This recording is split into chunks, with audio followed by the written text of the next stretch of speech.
master the business of speaking with your hosts, Taylor and Austin. You're listening to Technically Speaking.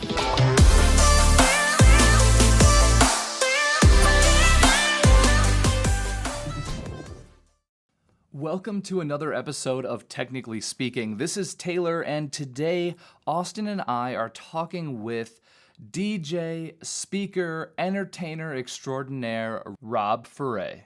Now, Rob is an entertainer, speaker, and game show host from Salt Lake City, Utah, and he founded his entertainment company, Life of the Party, in 2007 after training 3 years in the family entertainment capital of the world, Orlando, Florida. He's worked for Disney, Universal Studios, and Nickelodeon as a game show host and DJ. And he's been speaking to and entertaining audiences for over 20 years.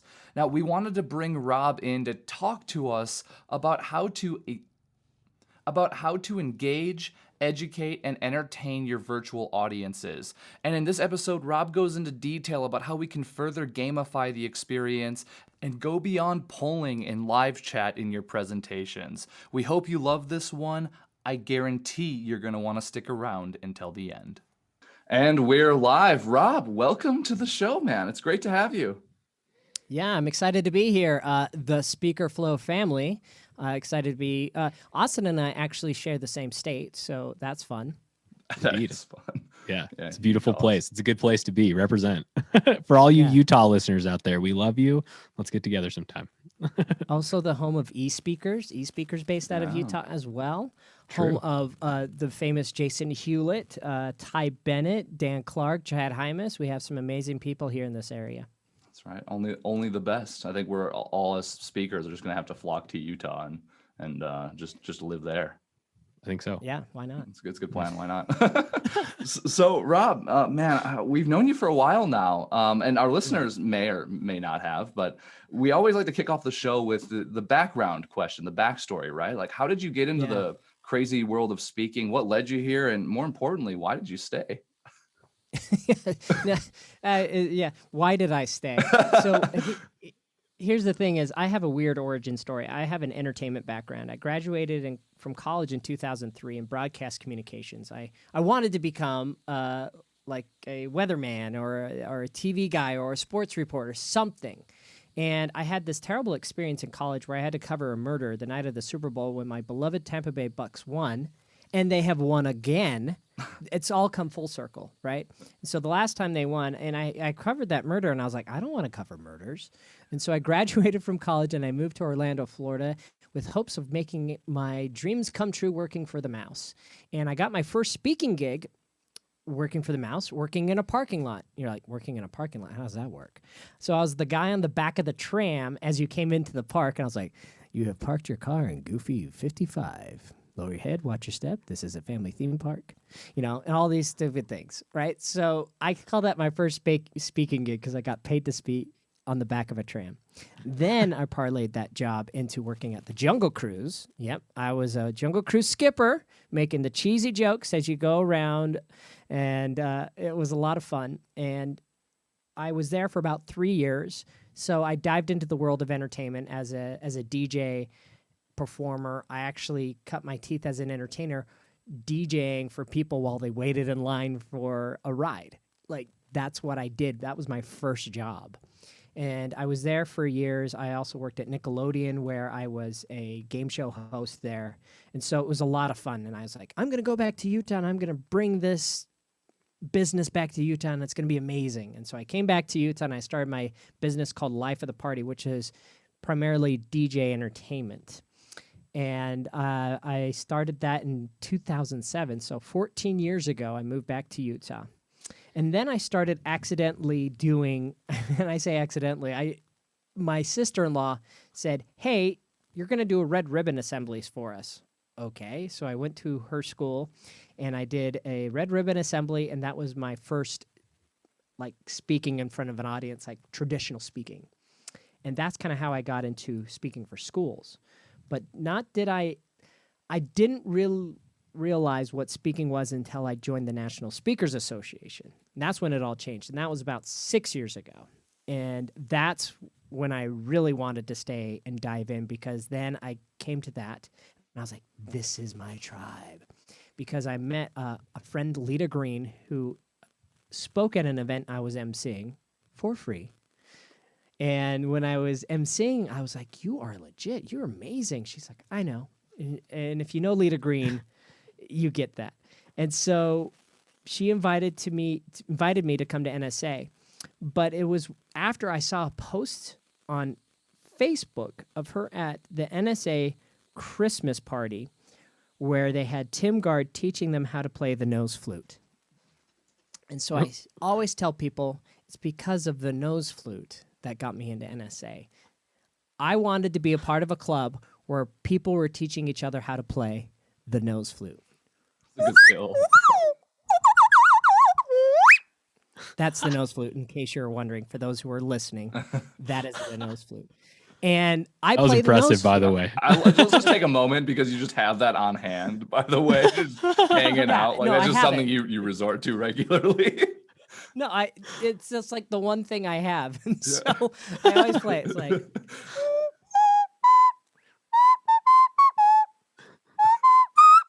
anybody? The Carpenters? Anyway.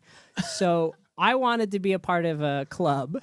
I call it a club at the time that taught people how to play the nose flute. And I went to my first meeting with Heather Lutzy. My next meeting was with Shep Hypkin, and I was addicted, and I became a member the week after I went to my first meeting. Because as a speaker, it doesn't matter what you do. As long as you speak in front of an audience and they pay you, you can be a speaker.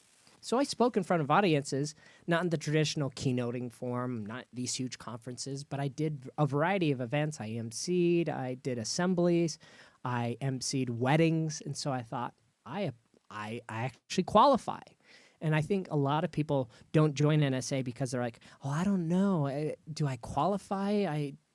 I do get paid, but it's just not, there's like 10 people in a room. Like that's how you qualify. 10 people in a room, you get paid, you can be a member. So I joined right away, and you say, why did I stay? I stayed for the community. I stayed for the people.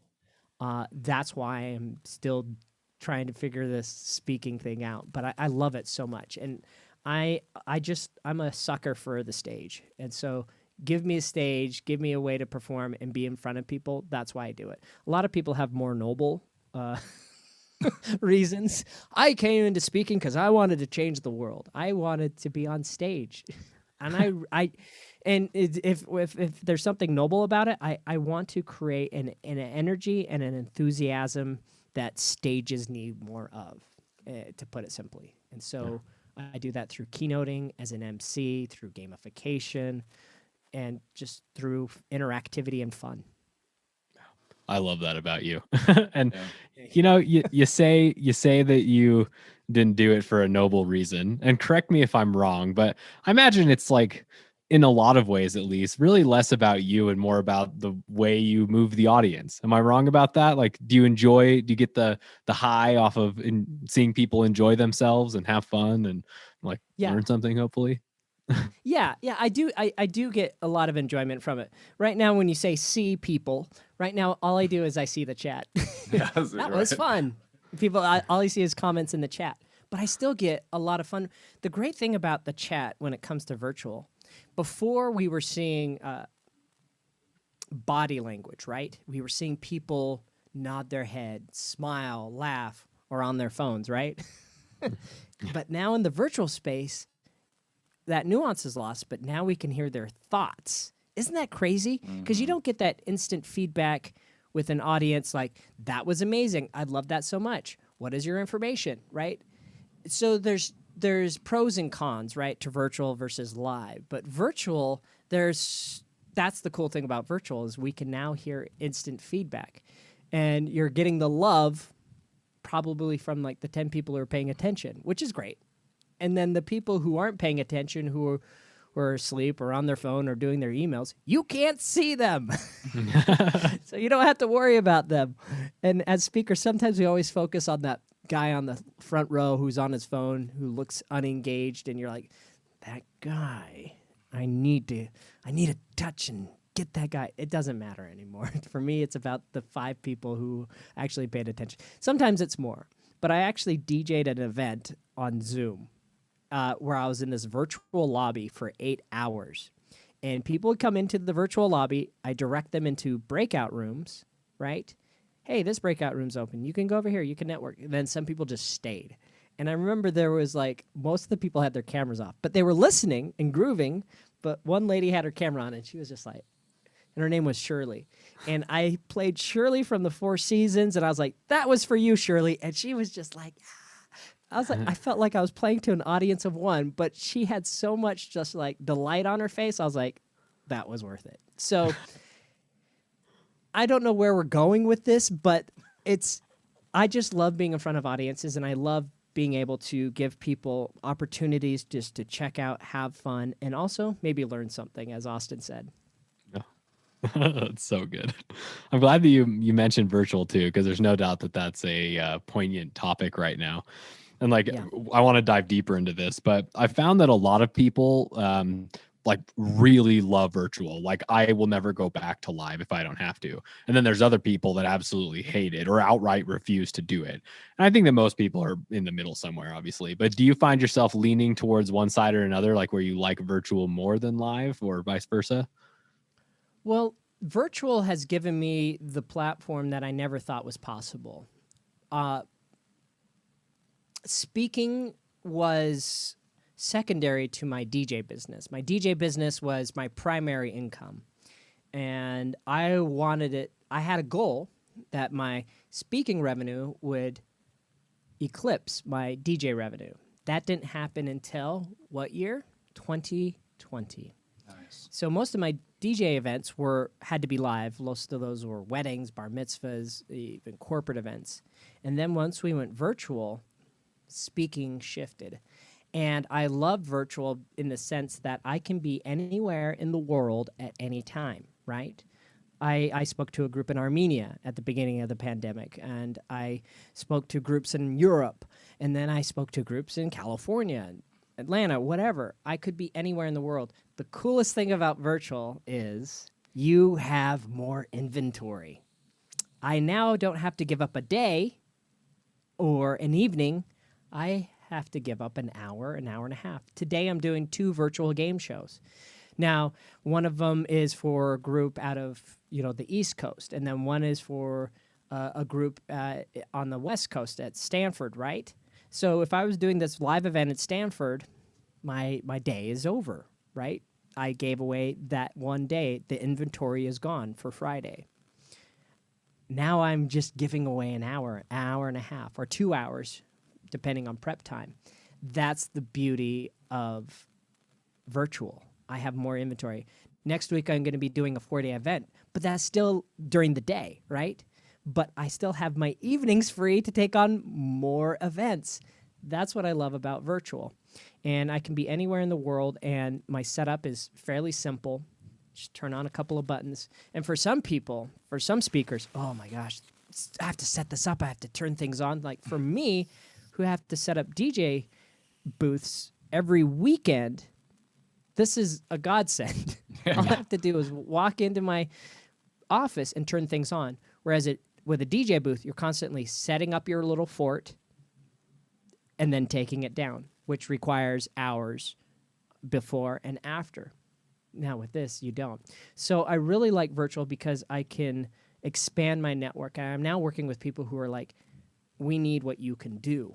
And I've really found a great niche within the virtual world where I'm a virtual event producer, I'm an MC, and then I add gamification and interactivity to their events. And the cool thing also is at any moment somebody could say, like I did this event a couple weeks ago, the producers are behind the scenes saying, Rob, our panelist isn't here. Do you have 5 minutes of material? Do I have 5 minutes material? I have games beyond games. I can just, I got a game ready to go right here and now. And the cool thing also with virtual is you can't see anything, I would say, below the crease, right? If you're watching us on Zoom, below the crease, all my equipment's right here. And they're not seeing all the things that I'm doing. I'm spotlighting people. I'm doing sound effects. I'm doing games. And I'm my own producer. Whereas when I do a live event, I have to bring an assistant who's running my games and my music, right? But now I can do that all on my own. I love the one-man band type thing. And so it really just gets my energy and juices going. With that being said, I would love to keep doing live events. When I do those live events, the thing we're missing with live events is afterwards, where you're getting to hang out with the people that you just worked with or served or got to teach, where you're having those conversations in the hallway, you go to the bar, you go to the restaurant. We don't have that anymore. And I try and replicate that with after hours virtual game shows. Hey, let's do a networking event later in the evening after our general sessions. But that's the one thing I miss. And I do miss traveling. I love traveling. So I am going to be doing one of my first live events in Tennessee later on this year. And we're going to Gatlinburg. And you know what energizes me about Gatlinburg? Dollywood, right? Mm. You can't go to Dollywood virtually.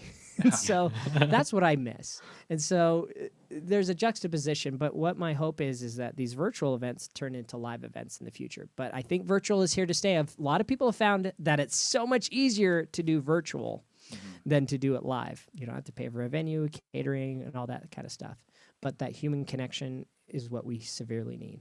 It just gives us a little bit more control too, like at least when things go, back to normal, right? Living life normally, let's say. Now we have the option to do virtual. And we've kind of charted those waters now over the last year in the event space to say, yeah, this thing could work. So I think we're going to be able to see a lot more creativity happening in all of our businesses now that we're kind of worked through it and people are much more comfortable with it. One thing that stands out to me, Rob, though, about your business in particular, though, is you have these two generally drastic different revenue streams, right? Like DJing generally is a completely different audience than the people who are hiring you to do speaking. I mean, I'm curious to learn more about some of the challenges or some of even the triumphs that you've had trying to manage both of those revenue streams in your business. Can you speak more to that? Yeah. So I did coaching and mentorship through Jason Hewlett. He's nice. been an amazing person for me. When he did his first workshop, his first live coaching mentorship workshop, I was one of the first people to sign up. And he's tried to shed the moniker of Jason Hewlett, the impressionist entertainer. Now Jason wants to be known as the keynote speaker, the promise, right? And it's taken years for him to kind of evolve or shed that. He still does his entertainment, but the thing about him is now it's all rolled into one where he talks about that. And I use him as a model because I'm trying to shed my moniker as DJ Rob. Mm-hmm. I'm not DJ Rob. I am Rob Ferre, the entertainer, right? Entertainer, speaker, host.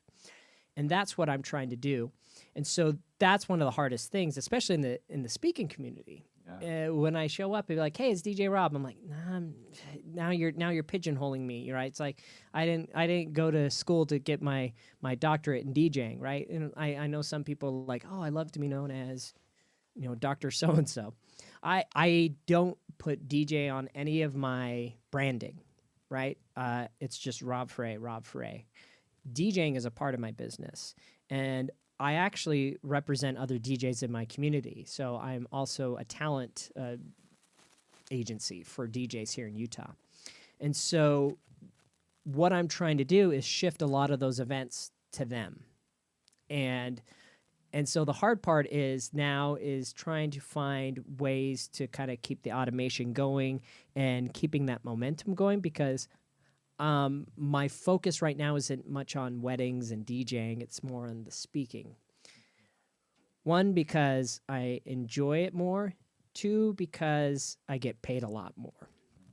I don't have to haggle with brides and grooms who are looking to save $200. They'll go with another DJ on the basis of $200. Whereas with a corporate client or somebody from an association, our budget is X. That is our budget because that's how much money they gave us. You're not haggling over that because that's their actual budget, where brides and grooms make up a number. And then you got to tell them the value of this and this and that. And so I enjoy the sales process more when it comes to that. And so what I've had to do is I've had to automate some of my processes on the DJ end. And that's been a big challenge, but I have a great team around me, DJs that I've cultivated over the last 14 years who I can trust. And so right now going into 21, I would say 50% of the weddings we were supposed to do shifted to this year. And so a lot of them got canceled or postponed. And so now we're trying to fulfill those dates. And so it's going to be a crazy year, but we're going to find that balance. But what I really enjoy right now is doing the speaking. And so I don't know if I answered your question. Yeah, you but, did, certainly. I mean, it's hard to manage both, and I think you've done a really good job of like saying, like, look, I've gotten to this point in the DJ side, and now I'm going to automate and elevate myself out of it as much as possible to be a talent agency so that I can focus more time over here in the thing I like doing the most. I mean, that's let's recognize that for a moment. Like that pivot, and I'm saying pivot, sue me everybody, but it's I know, right? God, sensitive. So it's like that's a hard thing to pull off. It's not easy to make that shift and then kind of relabel yourself so other people aren't pigeonholing you. So I mean, hats off to you for that progress.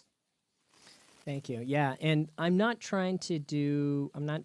working on a book right now. I'm not working on a coaching program. I have that.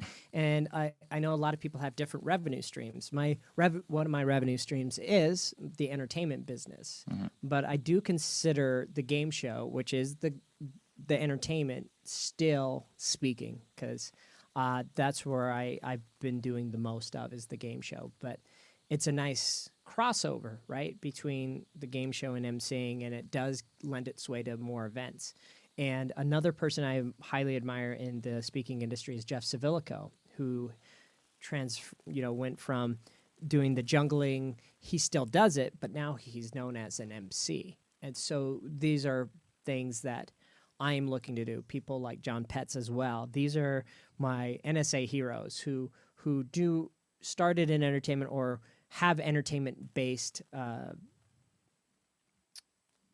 offerings, but now are doing emceeing and speaking and keynoting. And so there's so many people out there that I think really have inspired me. And speaking of inspiration, I don't think I would be where I am in the virtual space if it wasn't for Jason Hewlett and Clint Pulver, who are two of my peers here in Utah who immediately started building their virtual studios. I asked Clint, who helped you build yours? And he said, it was my friend Jordan.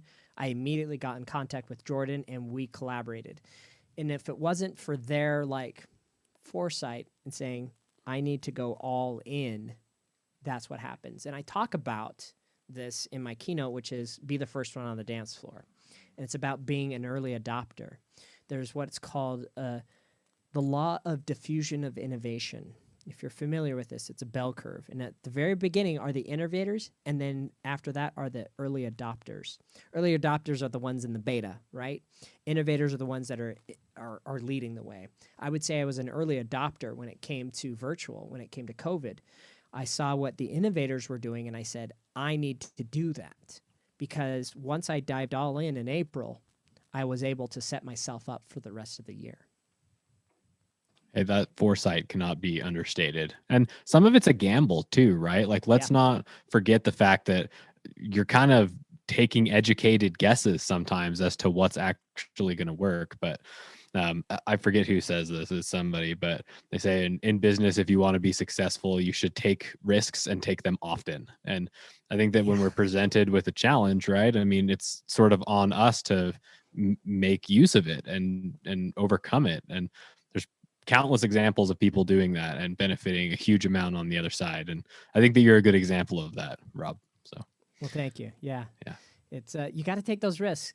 And one of the things I also tell people when it comes to virtual, if you already have some of the equipment, start putting it together. My equipment setup, it's a hodgepodge of stuff that I already had and stuff I needed to buy. And so since I've been able to create some more revenue, I'm going to start updating and have new equipment and keep evolving. I think that's the problem sometimes with some speakers is they sometimes forget the hustle and all the hard work they did. And once they start cruising and then something gets in their way, they don't want to evolve or they don't want to adapt. And I don't blame people who are like, no, I'll never do virtual. Virtual's not my thing. I get that. But if you're evolving and adapting, then you're going to be able to thrive a little bit more. And that's what I had to do, was to immediately adapt to the situation. And that has proved to be very helpful for me. And so I'm always trying to evolve my studio, my speaking, my keynote. If you're familiar with a man named Walt Disney, he talked about Disneyland is always changing. Disneyland is never going to be what it's going to be. It's always going to evolve. And that's the great thing about Disneyland is you get really excited about, ooh, they're building a new attraction, or, oh, they're taking out the old and bringing in the new. That's what makes Disney so relevant, is because they're ever evolving. And I'm a theme park enthusiast. That's why I kind of relate to that. I always get excited about the new rides and new attractions that they're building. And sometimes we get very nostalgic about what it used to be. But are people paying for the things what it used to be? Not all the time. If it's obsolete, you got to move on and you have to adapt. And so that's what I loved about 2020. There was that reset and everybody was on a level playing field. And I felt like, ooh, I have a chance now. I'm not in this race where I'm trying to catch up with everybody, because, I started my speaking business 6 years ago, or dived in 6 years ago. But now it's a level playing field and we all got to start over. We all have our own material. Maybe we had some of the clients, but we had to start over. And that's what I loved about 2020, is I felt like I had a chance now to get back into the race with everybody else. What a cool perspective. I agree.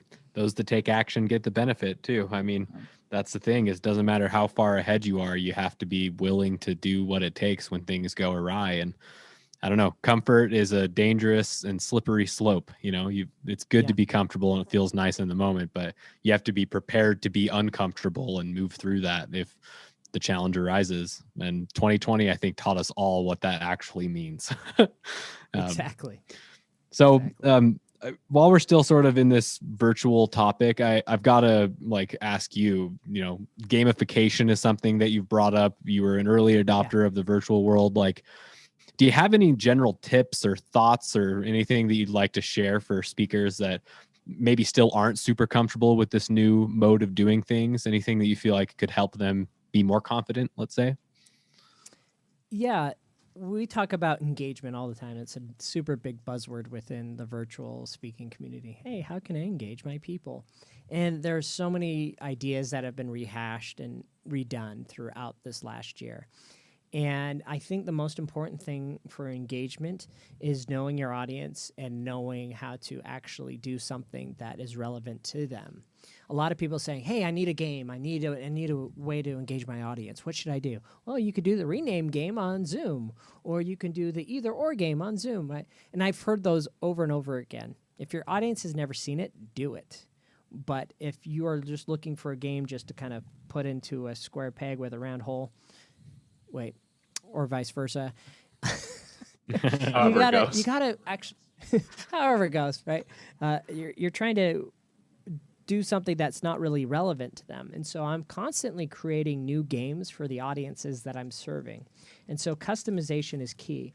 And so when it comes to gamification, there's so many ways to go about it. Sometimes you can look at gamification as entertainment, right? I'm just doing this just so that people are entertained, or an engagement where I want to connect with my audience, or the last one I call is educate, okay? You can do all three. You can educate, engage, and entertain with the gamification. But you have to figure out why you are doing this. What is the purpose of this game? What is the purpose of me doing this right now? So engagement, I would say, is something like type in the chat, answer this poll. Entertainment, I think, is like an actual game that you play. And then education is something where you take your methodology and what you're teaching them and putting it into a game where they're now learning and retaining the information you just gave them. So also, if you're doing a networking event, gamification where you say, meet as many people as possible, you can win a prize, you can do this. I also use gamification for helping people with their vendor floors. How do we get more people engaged with our vendors? How do we get people to the virtual expo floor? And so you have to think about what's the purpose of the game, and then you build from there. And so I often talk to my clients and say, what's the platform? Is there a chat? how are we going to do this? And oftentimes people are like, you know what, we just want you just to entertain our audience because we want to keep them in their virtual seats. We don't want them to go away. Great. People also like the option of being rewarded. If there's a prize involved, people will play, right? People love that sense of competition. And here's the other thing I also tell speakers. If there's a prize involved, why not give them your stuff? If you have a product, a book, a coaching program, a set of DVDs from the 1990s of you doing your coaching, you could give that away. Right now, it's like you have this inventory and you're like, oh, I've made all these CDs. You know, I could give that away. And the thing is, like, it may not be relevant, but like people love free stuff, even if it's just a CD that you made in 1995 about your 3 steps of becoming a better whatever. You know, why not give that away? And so I didn't give a very specific detail when it came to gamification because I want you to think about what is your intention with gamification. And I also come to gamification through the lens of a game show host, not of a programmer or a gamer, if that makes sense. That's a different world, in my opinion. But what those people do is they figure out the different nuances to keep people incentivized. And one of the things I'm loving right now, I don't know if you're familiar with the platform Pathable. Pathable makes they gamify their entire platform. You log on as an attendee, you get 15 points if you put a profile picture. Ooh, 10 points if you complete your bio. 10 points if you enter a room. 15 points if you go to your session. So now they're gamifying it, and then they have this leaderboard. And now they're getting people to they're incentivizing them to engage in the platform, go to the sessions, chat with people, and do more on the platform. That's pure gamification, right? Mm-hmm. And so there's different levels of gamification, just to touch on it. Wow, that's fascinating. I'm just curious before we move on. Like, what is the platform that you're talking about? Is this a virtual event platform? Yeah, it's called Pathable. Pathable. Yeah, interesting. And I really enjoy it. I've done a couple of events via Pathable, and the cool thing is they have this whole just like website. And it says, here are the sessions. Here's your agenda. You can create your own agenda. And then you click on the like join webinar in progress, and you can join in. And then there's a chat, right? And the cool thing about Pathable is I can do it via Zoom. So when I open it up, it opens up my Zoom, and then my Zoom redirects into the website, okay? And now it's more webinar style when you're presenting. And so I'm really looking for that engagement in the chat, but it works. I just did an event yesterday where I did a virtual game show. That was the only thing I did. It's like trivia with Rob, and they like 100+ people jumped into my room and we played virtual quiz show trivia. I did a variety of things and they were engaged in the chat. And that's the other thing about virtual is you can never say, well, that's not going to work. I always do it this way. And it's like the best. There's best ways to do it, but then once you try it a different way, it works. Because when I do quiz show, I normally do it live on Zoom where people can unmute themselves meeting style, and I can hear their voices. You know, celebrity couples. Who's Jay-Z? Celebrity crush or spouse? Ding, Beyonce, right? I couldn't do that yesterday. It was ding. Okay, answer in the chat. Samantha, you have 5 seconds to answer. Type, type, type, type, type. Beyonce, right? That's how I had to do it yesterday. And so you always have to adapt and you have to use whatever is given to you, and you can't say no. I think that's the problem with some speakers. I'm assuming with some speakers where they're like, no, I always do it this way.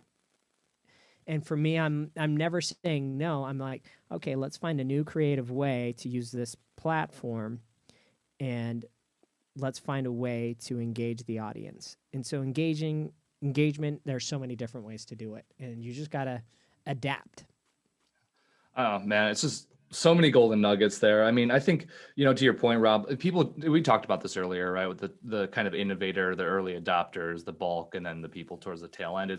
We're kind of just resistance to change. We just don't like change, generally speaking. And I think, man, if you can really embrace it like you have in your business and innovate along the way and be creative, you really have a leg up. And you're kind of, I don't know, you're not always reinventing, you're just creating, you're innovating yourself and you're offering for people. And I think one of the key things that you mentioned in gamification is like, you didn't give anybody like, hey, yeah, go do these games, right? When we talked about gamification, you said we need to find what's relevant to them and gamify based on that. And I think that's so powerful because you're not just saying, oh yeah, let's do breakout rooms and polling and, chat. And we're going to call it good because that's what we're used to. Let's figure out what have they done in the past or what haven't they done? And what does this particular audience like doing? And you design a game around that experience for them. I mean, it's that level of relevancy that where the value really comes into. People are kind of sick of the standard boilerplate presentation and Zoom session. So if we can get creative and stay relevant to them, I mean, you really have a leg up over everybody else. Yeah. Speaking of leg up, stand up. I always tell people, if you're going to present, do it standing up. Your energy is so much different than when you are sitting down. And so how often are you presenting sitting down? And so for those who are able to stand. If you can't stand, find where you can find your best energy. And I know people have to adapt of all abilities. Speakers who are maybe trying to figure out what's the best way to communicate with my audience.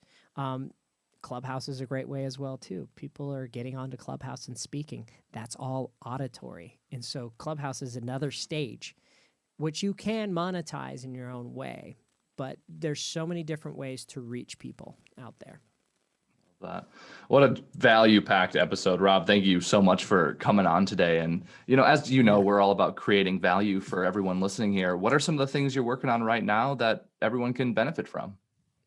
Well, I am doing a coaching program where you can buy in for $10.99 at the discounted rate. No, I'm kidding. I don't have anything like that. And so I don't have a coaching program. I don't do anything like that. What I love to do is I just trying to get connected to as many people as possible. So what I love to do is I love to speak to speaker groups. 2020 was supposed to be the year where I was going to do my first presentation for an NSA chapter. And what happened?